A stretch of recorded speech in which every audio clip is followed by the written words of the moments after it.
दोस्तों welcome back to the channel Saraswati study point. UGC NET June 2024 के application form online भरने की जो है वो डेट आ चुकी है, लेकिन यहाँ पर एक बहुत बड़ा चेंज हुआ है इस एग्ज़ाम को लेकर। उस चेंज को मैं यहाँ पर बताऊँगी। उससे पहले मैं आपको बता दूँ कि ये जो फॉर्म है उस फॉर्म को आप भर सकते हैं 20 अप्रैल से 10 मई 2024 के बीच में। और examination fees credit card, debit card, net banking के थ्रू, यूपीआई के थ्रू आप जो हैं इस जो फ़ीस को लिखा है, देखिए लास्ट डेट ऑफ सबमिशन जो है वो 11 मई से 12 मई के बीच है, याद रखिएगा। और करेक्शन अगर आपके फॉर्म में कोई कमी हो गई तो करेक्शन के लिए 13, 14, 15 3 दिन आपको विंडो फिर से ओपन होगी और करेक्शन अगर कुछ है तो उसको कर सकते हैं, लेकिन लिमिटेड चीज़ों पे करेक्शन होता है, इसको याद रखिएगा। इसलिए कोशिश कीजिएगा फॉर्म आप शुरू में ही सही भरें। एग्ज़ाम कहाँ पे होंगे बाद में बताया जाएगा, एडमिट कार्ड कब मिलेगा ये भी बाद में बताया जाएगा, लेकिन परीक्षा सबको पता है ये 16 जून 2024 को होगी। एक ही दिन होगी, तो इसमें चेंज आपको समझ में आ रहा है कि एक ही दिन क्यों होगी। आंसर की वगैरह सब बाद में बताई जाएंगी। फ़ीस क्या रहने वाली है, तो फीस देखिए इसकी जनरल और जो अनरिजर्व कैटेगरी होती है उसकी है 1150 रुपये, और इसके साथ साथ जनरल EWS जो होते हैं इकोनॉमिकली वीकर सेक्शन वाले और OBC इनकी 600 रुपये है, और थर्ड जेंडर SC ST और फिज़िकली हैंडीकैप लोगों की 325 रुपये। तो यहाँ पर ये फ़ीस दे रखी है और इस वेबसाइट पर जाकर आप, ये दोनों वेबसाइट दे रखी हैं, इन पर जाकर आप अपना फॉर्म भर सकते हैं। ठीक है, यूजीसी नेट वाली है और केवल NTA वाली भी है। तो यहाँ पर ये है।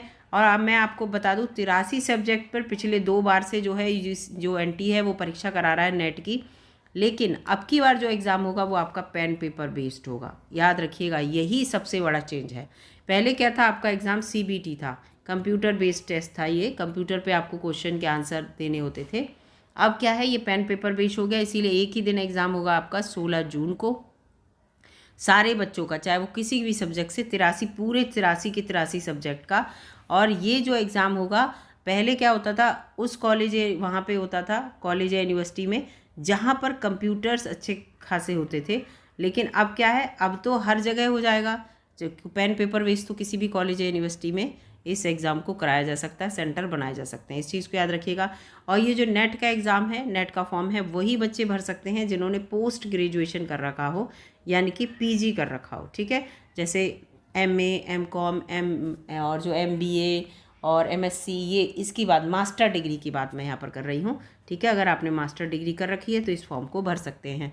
और ये जो फॉर्म है वो, ये जो फॉर्म है वो इसलिए भरा जाता है, ये देखिए किसके लिए, एक तो award of junior research fellowship यानी कि JRF, ठीक है, JRF के अवार्ड के लिए, प्लस इसके साथ साथ असिस्टेंट प्रोफेसर के अपॉइंटमेंट के लिए, इन दोनों का एक सर्टिफिकेट मिलता है। एज लिमिट है उसकी, उस सब के लिए यहाँ पर। तो वो जो इस फॉर्म को भरना चाहते हैं, PhD बच्चे करते हैं, JRF चाहते हैं, तो JRF अगर आपको मिलेगा तो आप PhD अपने मन माफिक यूनिवर्सिटी या कॉलेज से कर सकते हैं। इसके साथ साथ यहाँ पर एक बात और भी है कि अब तो ये नियम आ गया है कि ये जो आपका नेट का ये जो आपका रिज़ल्ट होगा ये 3 तरह से दिया जाएगा। एक PhD के बेस के लिए भी दिया जाएगा, जो बच्चे PhD करना चाहते हैं उन्हें यूनिवर्सिटी और कॉलेज में जो दूसरे एंट्रेंस होते हैं PhD और PhD के लिए, उनसे मुक्ति मिलेगी। इसके लिए पहले एक वीडियो चैनल पर अपलोड कर चुकी हूँ मैं।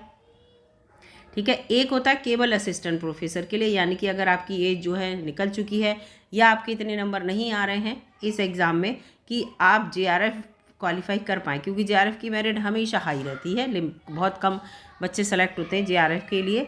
और असिस्टेंट प्रोफेसर का सर्टिफिकेट आपको, कि असिस्टेंट प्रोफेसर भी कभी भी वैकेंसी किसी भी कॉलेज या यूनिवर्सिटी में आएंगी, अगर आप PG प्लस नेट हैं, यानी कि आपने ये एग्ज़ाम क्वालिफाई कर रखा है नेट वाला, तो आप उस फॉर्म को भर सकते हैं। तो ये नेट का सर्टिफिकेट उसके लिए होता है। ठीक है, तो ये सब मैं यहाँ पर उन नए बच्चों को बता रही हूँ जो सोचें कि नेट का फॉर्म क्यों भरा जाता है या इससे डायरेक्ट नौकरी मिल जाती है। तो नहीं, डायरेक्ट नौकरी नहीं मिलती है इससे। ये एक सर्टिफिकेट है जो कि आपके लिए ये बताता है कि आप अब असिस्टेंट प्रोफेसर की कभी वैकेंसी आएंगी तो उसके लिए जो है एलिजिबल हैं, और JRF के लिए भी अगर आप JRF क्वालिफाई कर पा रहे हैं तो।